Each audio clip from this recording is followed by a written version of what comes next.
We mentioned Sage Agastya multiple times in this conversation.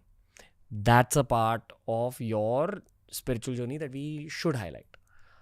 I'd also love to know about your book because I'm sure it has many more stories, just like your meeting with Sage Agastya. Can we talk about your meeting with Sage Agastya, or you can begin it wherever you want? Personally, my beginner's question is give context on who Sage Agastya is. Sage Agastya is one of the very important, prominent sages in the Himalayan tradition.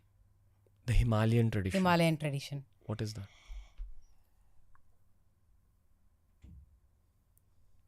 The very source of Tantra, the Vedas, and all the rishis that we name anybody, Swami Rama says, they're all from the Himalayan region.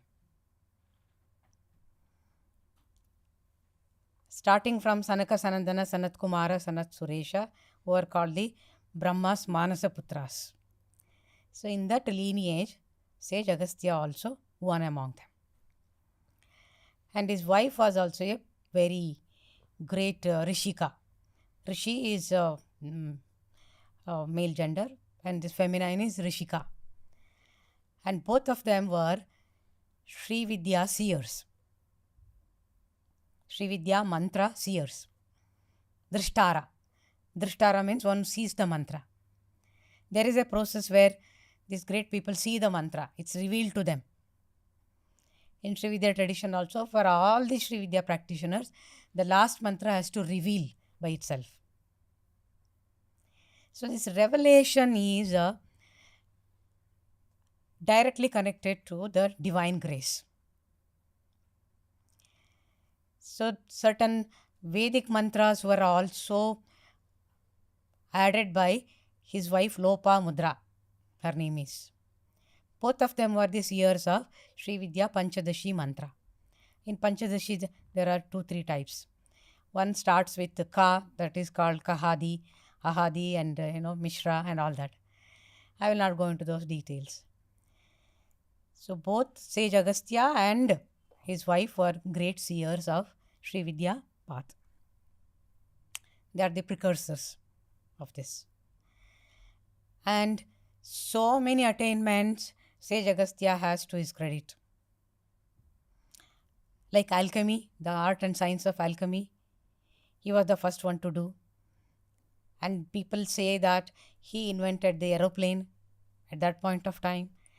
And many chemicals he discovered. Endless achievements he has. Coming to the spiritual path, he had attained the highest level, whatever it is in Sri Vidya, as a Rishi. So he is a sought after Rishi in the Himalayan tradition. And he was sent to the south because he is more known in the south. And many people are connected to Sage Agastya in South India. So his name is a revered one among the sages. And in what way Sage Agastya is connected to my life is very interesting. In 1992, when Swami Rama initiated me in Sri Vidya, first time I heard that name, what Sri Vidya is. Those were not the days of YouTube or digital world. So we wouldn't know. That's how my spiritual journey began, as far as Sri Vidya is concerned. Then he also told me that I am not only initiating you in Sri Vidya, in Shambhavi Diksha, that is the highest Diksha in Sri Vidya, and also Kashmir Shaivism, but also I am going to connect you to the entire Rishigan, he said. This is the action he did. And even after I leave my body, you will be always taken care of by this Rishigan.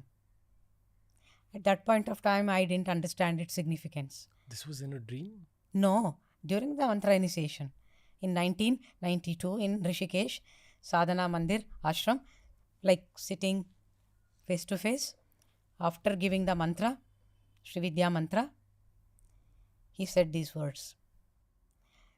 I couldn't understand what exactly he meant by that.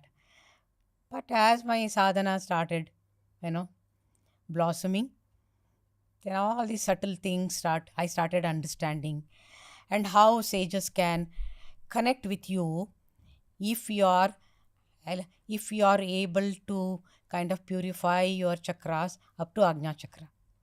Ajna chakra is the point where commands are given and commands are received.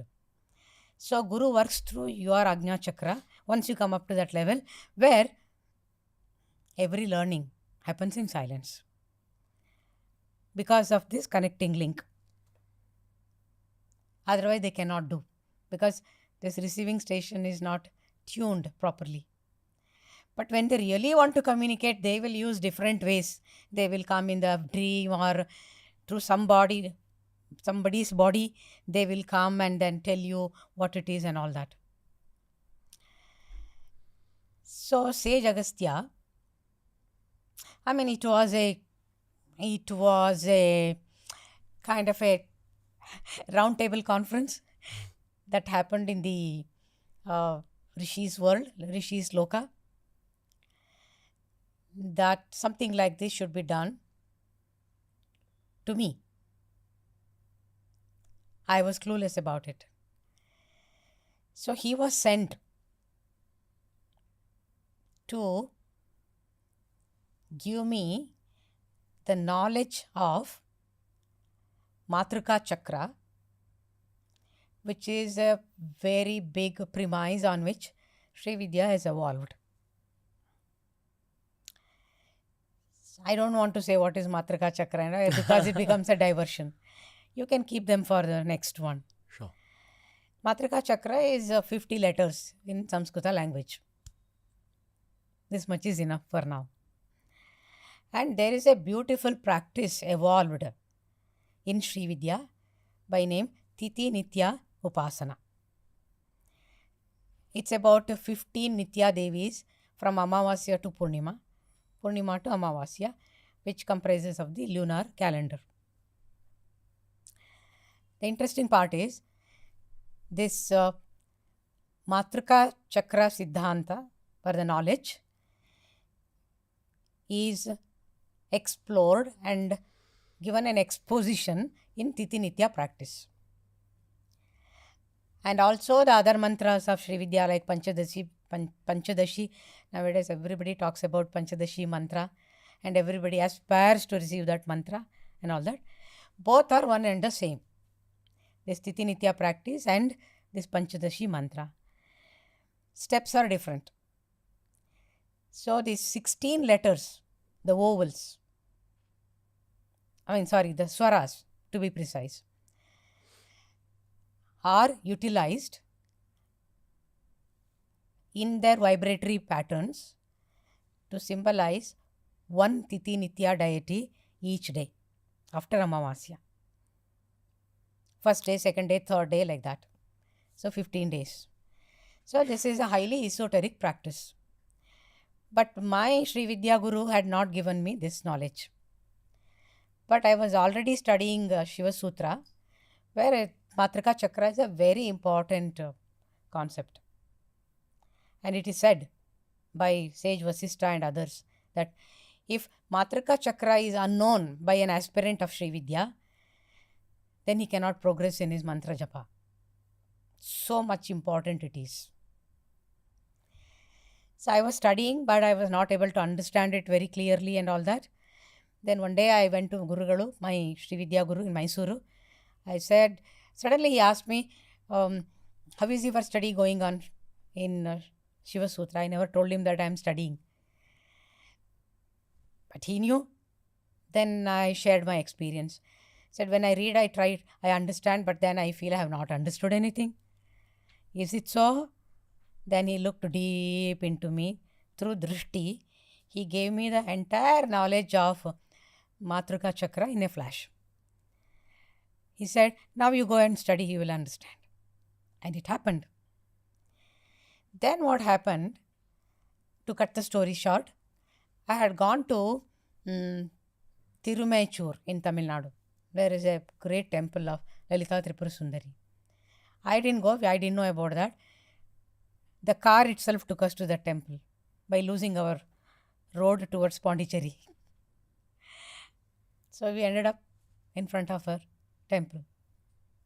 Later on, I came to know that this is the place where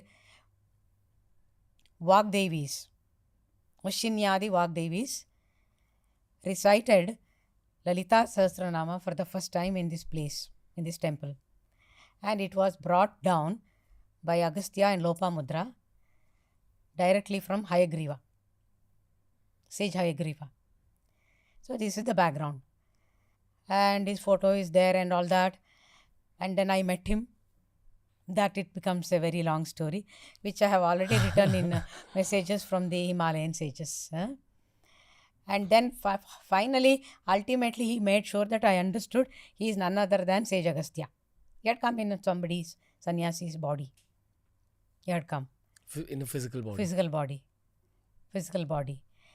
And then he gave me the message about Tithi Nitya Upasana. But I couldn't understand clearly. I felt something has happened and Sage Agastya was there. All that was communicated. And the knowledge was also given to me through my Ajna Chakra. But could not find out what it was. Came back to our ashram and I was just doing the sadhana. Suddenly one evening, I was doing the Matraka Chakra chanting, which is a very important aspect of Sri Vidya practice. Matraka Shuddhi is a mandatory practice for all our mantras.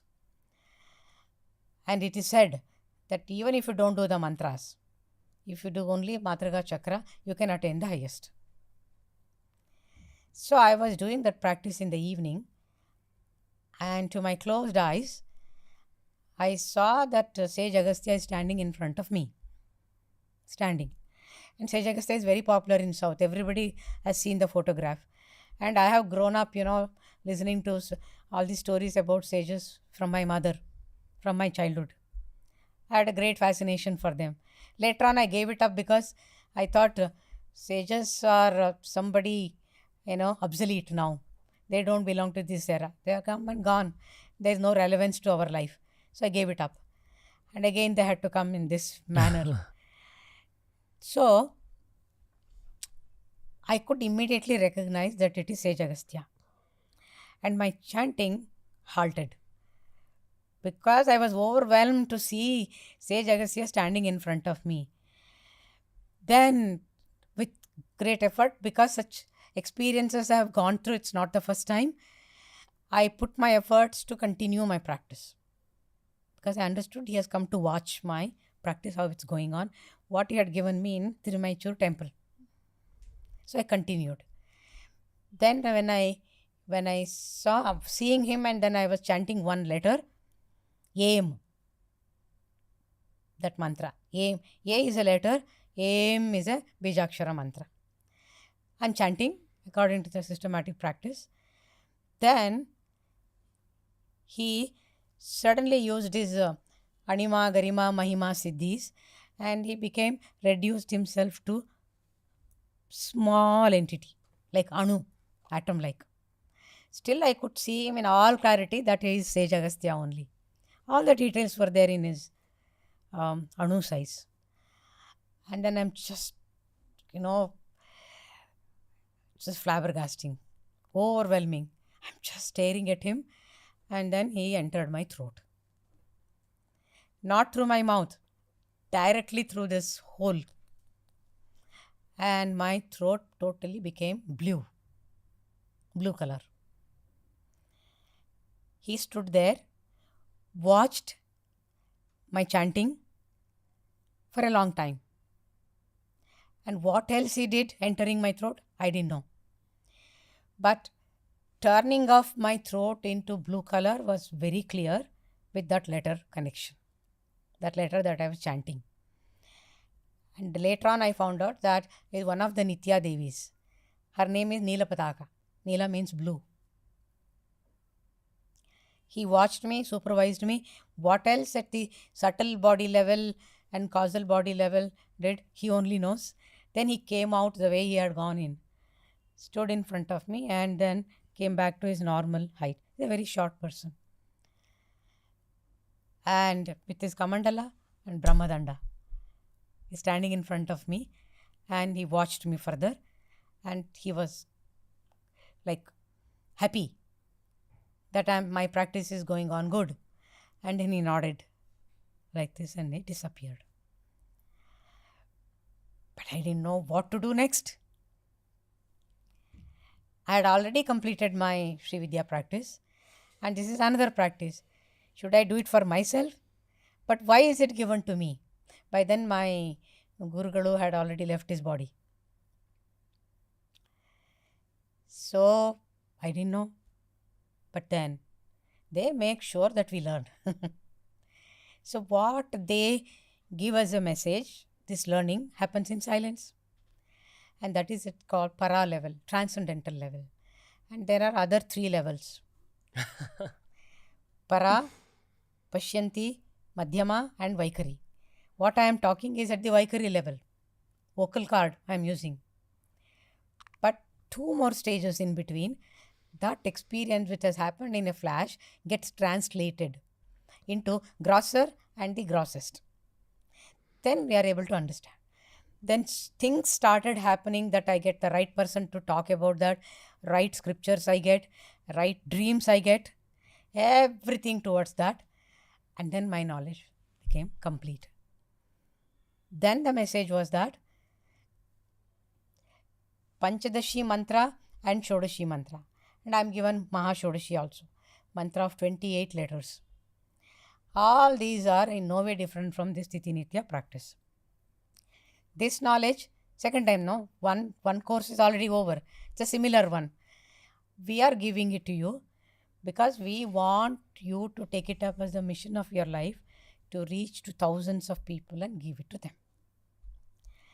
Receiving the knowledge is one thing and teaching the same knowledge to another person is something else. It's another thing. So I had to work a lot on it to translate that knowledge into workable proposition. When I got ready, Swami Rama came in my dream, said, I am opening the floodgates. And my podcast became viral. My first podcast on Prana Stories. Every day they used to find it very difficult to handle my phone calls on Instagram, enquiries for Sri Vidya. It's going on and on and on and on and on and on. All the best post this release. If you enjoyed this clip from the Ranveer Show, we've uploaded a ton of other clips related to a ton of other topics. So explore the channel because there's something for everyone.